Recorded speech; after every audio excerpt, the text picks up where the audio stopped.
Hello everyone, welcome back. Happy Sunday. आज के and very good morning. आज के दीप बोलছি পিউয়ের বাড়িতে পিউয়ের আজকে বউ ভাত ওর বাড়িতে। দীপ গেটটা বন্ধ করে আসছে। ওর বউ ভাত তো আজকে দূর বাবা বউ ভাত কি বলছি উল্টো পাল্টা। সরি না আইবুড়ো ভাত। তো আইবুড়ো ভাত আজকে ওর বাড়িতে আমরা সবাই যাচ্ছি। সবাই মোটামুটি রেডি আছি। ওখানেই গিয়ে ব্রেকফাস্ট করব। দীপ রেডি হয়ে গেছে। দীপকে এই হচ্ছে দীপের ফুল ড্রেস। এক্সারসাইজ করেছে। মাথার সামনেটা কিরম একটা চেঁচে দিয়েছে বলে একটুখানি লাগছে। মুখের থেকে মুখটা পরিষ্কার কর। রেডি হয়ে গেছে। এইদিকে ইভান রেডি হচ্ছে। ইভান ছি ছি ছি ইভান হাফ রেডি হয়ে রয়েছে। হাফ রেডি, ফুল রেডি হয়নি এখনো। হাফ রেডি হয়েছে, হাফ রেডি হয়নি। হ্যাঁ ইভান হাফ রেডি হয়নি। দেখাচ্ছি। এই হচ্ছে দীপের ফুল ড্রেস। সকালবেলা উঠে অনেক এক্সারসাইজ করেছি। এক্সারসাইজ করেছে। মাথার সামনেটা কিরম একটা চেঁচে দিয়েছে বলে একটুখানি লাগছে। মুখের থেকে মুখটা পরিষ্কার কর। রেডি হয়ে গেছে। এইদিকে ইভান রেডি হচ্ছে। ইভান ছি ছি ছি ইভান হাফ রেডি হয়ে রয়েছে। হাফ রেডি, ফুল রেডি হয়নি এখনো। হাফ রেডি হয়েছে, হাফ রেডি হয়নি। হ্যাঁ ইভান হাফ রেডি হয়নি। দেখাচ্ছি। Good morning everyone. তো ভাই ব্লগটা চালু করে দিয়েছে। আজকে তোমরা যেরকমটা জানো আজকে পিউয়ের আইবুড়ো ভাত। এই যে সৌমি রেডি হয়ে গেছে, ছোটু রেডি, আমরা সবাই গাড়িতে বেরোচ্ছি।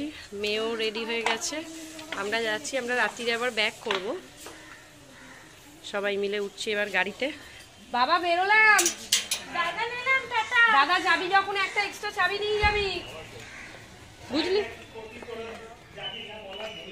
তো আমরা সবাই রেডি, বেরিয়ে পড়েছি গাড়িতে। পিছনে চারজন চাপাচাপি করে একটু বসে নিয়েছে। এই যে দীপও বসেছে।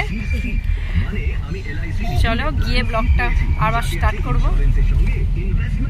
এসে গেছি আমরা সবাই। ভাই গেছে গাড়িটা রাখতে, ওদের ফ্ল্যাটে চলে এসেছি। আজকে এখানেই মেহেন্দি হবে, আইবুড়ো ভাত হবে। চলো সবাই এসে গেছি আমরা।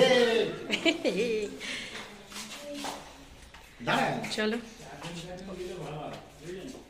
চারজন হ্যাঁ ঠিক আছে, অসুবিধে নেই। সবাই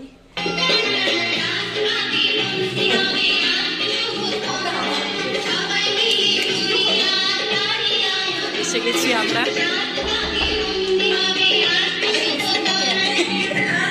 হ্যাঁ হ্যাঁ একদম।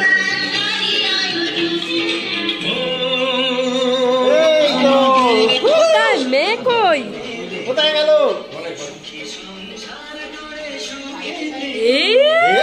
রেডি হচ্ছে আমাদের মেয়ে। ওরা আসেনি এখনো।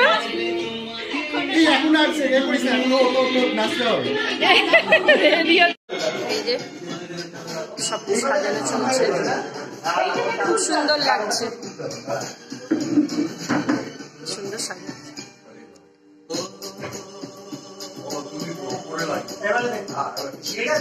হ্যাঁ একদম।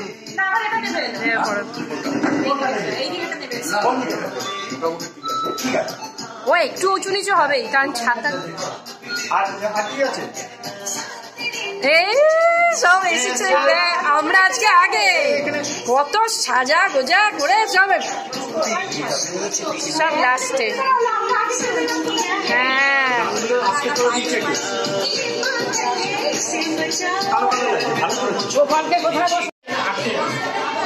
সব আবার রিঅ্যারেঞ্জ করা হচ্ছে।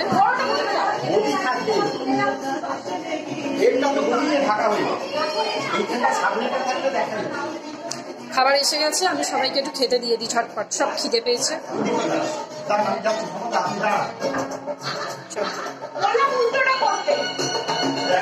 আচ্ছা জল খাবার দিয়ে দেবো সবাইকে?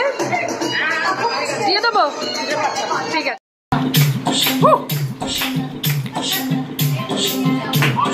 পিউয়ের বউ ভাত।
সৌমি শাড়িটা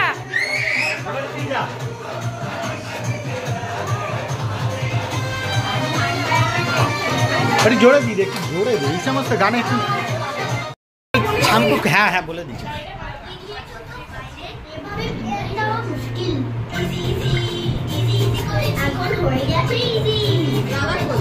हाँ এটা এখন সাজাচ্ছি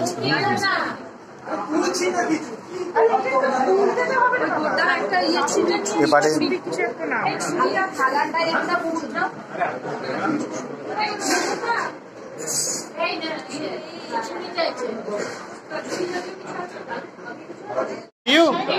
মুড়োটা খেতে হয় ওটা খেয়ে নিন আর কিছু খেতে হবে না ওখানে একটা মিষ্টি নেই আমি জানি না হ্যাঁ এটা ভালো আছে এই তো ইয়ে আছে পিউয়ের থালা সাজানো হয়ে গেল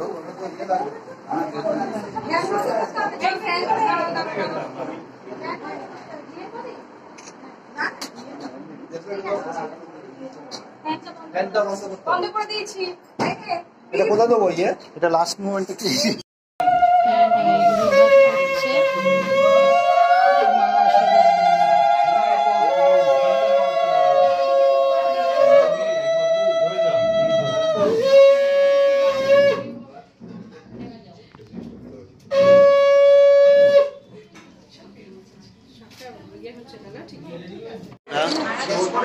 পিউকে আশীর্বাদ করছে পিউয়ের বন্ধুরা আর এই আর একবার মাছের মাথাটা হয়ে যাক নাকি হোক হোক এই তো যাচ্ছে পিউ হ্যাঁ বড় হ্যাঁ পিউ পিউ বড় হ্যাঁ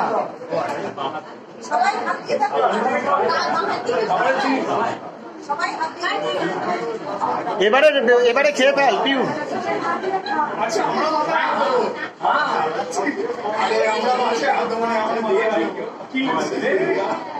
এইদিকে তাকা এইদিকে তাকা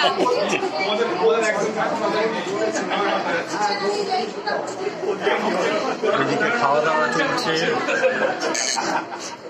না খেয়ে তুই ঢেকুর উঠছিস এইদিকে মা টায়ার্ড হয়ে গেছে মা ঘুমিয়ে পড়ছে হ্যাঁ কি জানেন না এই শাড়িটা ওই আপনি আলমারি ভর্তি করে নতুন শাড়ি কিনবেন আর পরে এক সময় পুরনো শাড়ি আমি ভাবছি কি দরজা বন্ধ করে দিয়েছি কি তোমার টাকাতেই কেনা হ্যাঁ তো আমার টাকাতে কেনা তো কি হয়েছে আচ্ছা আমি পছন্দ করে দিয়েছি ও আচ্ছা টাকাটাকে টাকায় কার আমি বলছি শুধু টাকায় না আমরা সাথে পছন্দ করে কিনে এনেছি হ্যাঁ তো পছন্দ করেই তো কিনে এনেছি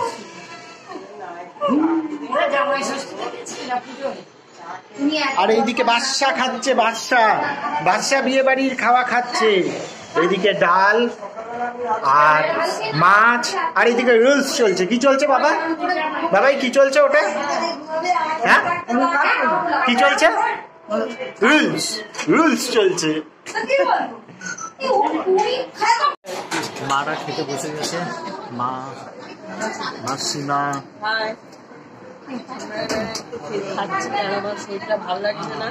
হ্যাঁ খেতে বসে যাও আমিও খেতে বসে গেছি প্লেটে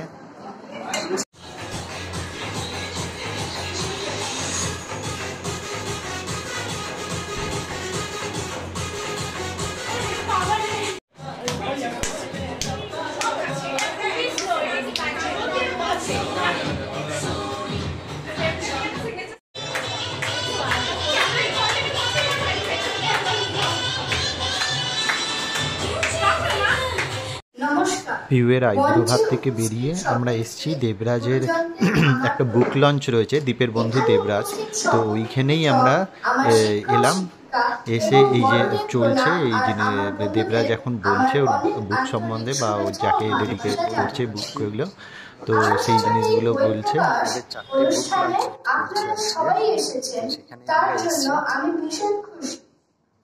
প্রথমেই আমি বড় স্যারকে মিস্টার শিবাজি দেকে অনেক ধন্যবাদ দিতে চাই কারণ উনি না থাকলে এই অনুষ্ঠান সম্পন্ন হতে পারত না। আমি বিটিজি স্যারকে অনেক ধন্যবাদ দিতে চাই যিনি আমার উপর বিশ্বাস রেখেছেন এবং বিভিন্ন কাজে আমাকে পাঠিয়েছেন। হঠাৎ আমি চাইলে এই বইটি আমি তাকেই উৎসর্গ করেছি তার বিশেষ কারণ হলো BITM এ আমি অনেকবার গেছি, অনেক কিছু শিখেছি, কিন্তু স্যার আমাকে যে সমস্ত কাজে পাঠিয়েছিলেন সেখানে তার মধ্যে উল্লেখযোগ্য হলো চন্দ্রযান 3 এবং আদিত্য L1 রিপোর্টিং এর দায়িত্বে আমি ছিলাম। এগুলো কাভার করতে করতে সেই হল থেকে বেরোনো মাত্রই অনেক কিছু মাথার মধ্যে হিজিবিজি কাটতে থাকে। বাড়ি ফিরে রিপোর্ট লেখা শেষে আমি এই গল্পগুলো লিখে ফেলি। তাই বলবো, স্যার যদি আমাকে ওই রিপোর্টিং এর দায়িত্বে না দিতেন তাহলে আজ এই গল্পের বইটুকু আপনাদের সামনে উপস্থিত করতে পারতাম না। আর সমস্ত গল্প লেখার উদ্দেশ্য হলেন আমার দাদু, দিদা আর মা। তাদের অনুপ্রেরণা ছাড়া আমি এই মঞ্চে দাঁড়িয়ে আপনাদের সবার সামনে কিছুই বলতে পারতাম না। ফ্রেন্ডস এন্ড ফ্রেন্ডশিপ এই বইটির প্রথম দিকে যে 4টে কবিতা আছে সেগুলো আমার সত্যিকারের বন্ধুদের নিয়ে লেখা, যারা আমাকে সবসময় ভালোবেসেছে। মেরা কবিতা এটি আমার প্রথম হিন্দি বই এবং এতে আমি অনেকগুলো কবিতা লিখেছি। আর রোমিডি ফ্লাইং হর্স এটা আমাদের নিজের কল্পনার জগতের গল্প। এছাড়াও প্রদর্শনীতে আমার ছবি এবং হাতের কাজ আছে। আশা করছি আপনার এই লেখা বই আর সমস্ত কাজ আপনাদের ভালো লাগবে। নমস্কার।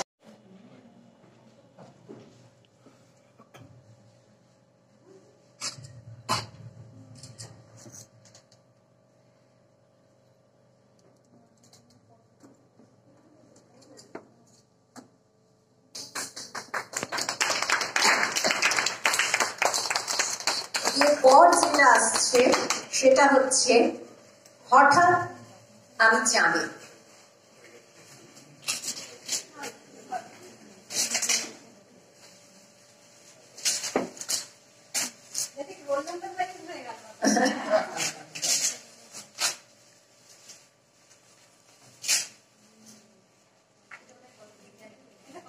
এটা কল্পবিজ্ঞানের ওপর।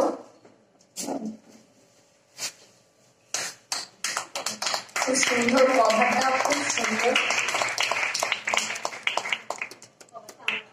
ও অসাধারণ অসাধারণ, না ভীষণ সুন্দর। এই গল্পটা দেখে মজার গল্প হচ্ছে, যদিও পড়লে সবাই বুঝবেন, সেটা হচ্ছে এই ট্রামটা নাকি ঘুরে বেড়াবে। তো আমি গল্পটা মানে তখন খুব দ্রুত গতিতে পড়েছি, ভালো করে পড়তে পারিনি। তারপরে আমি লেখাতে কাছে খুব অবাক পেয়েছি, কেন আমি তাতে দুটো পাখনা দিই। তাই মানে হতেই পারে সে দাঁড়িয়ে আছে, পাখনাটা হয়তো বন্ধ। তখন মানে শেষ পর্যন্ত দেখে দেওয়া নিয়ে হ্যাঁ বলছে আচ্ছা ঠিক আছে।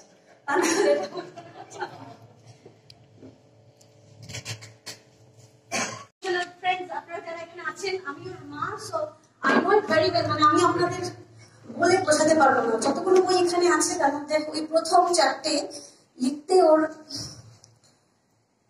অ্যাকচুয়ালি খুব কষ্ট হয়েছে।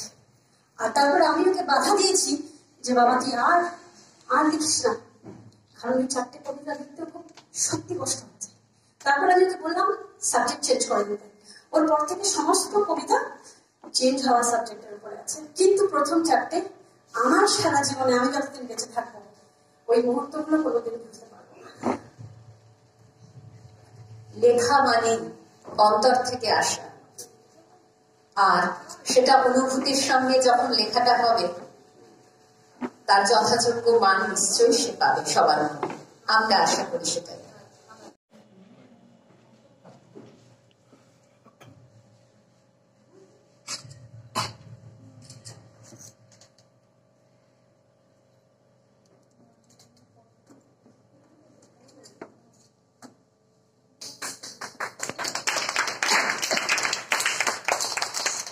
এরপর যেটা আসছে সেটা হচ্ছে হঠাৎ আমি চাঁদে।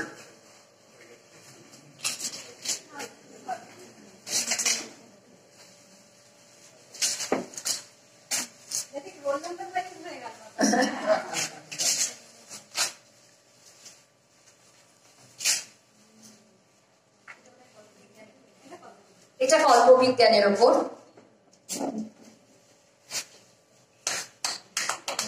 খুব সুন্দর, কভারটা খুব সুন্দর, ও অসাধারণ অসাধারণ, না ভীষণ সুন্দর। এই গল্পটা দেখে মজার গল্প হচ্ছে, যদিও পড়লে সবাই বুঝবেন, সেটা হচ্ছে এই ট্রামটা নাকি উড়ে বেড়াবে। তো আমি গল্পটা মানে তখন খুব দ্রুত গতিতে পড়েছি, ভালো করে পড়তে পারিনি। তারপরে আমি নেবাচে কাছে খুব বকা খেয়েছি, কেন আমি তাকে দুটো পাখনা দিই। তাই বললাম হতেই পারে সে দাঁড়িয়ে আছে, পাখনাটা হয়তো বন্ধ। তখন মানে শেষ পর্যন্ত দেখবো যে আমি হ্যাঁ বলছি আচ্ছা ঠিক আছে, তা না হলে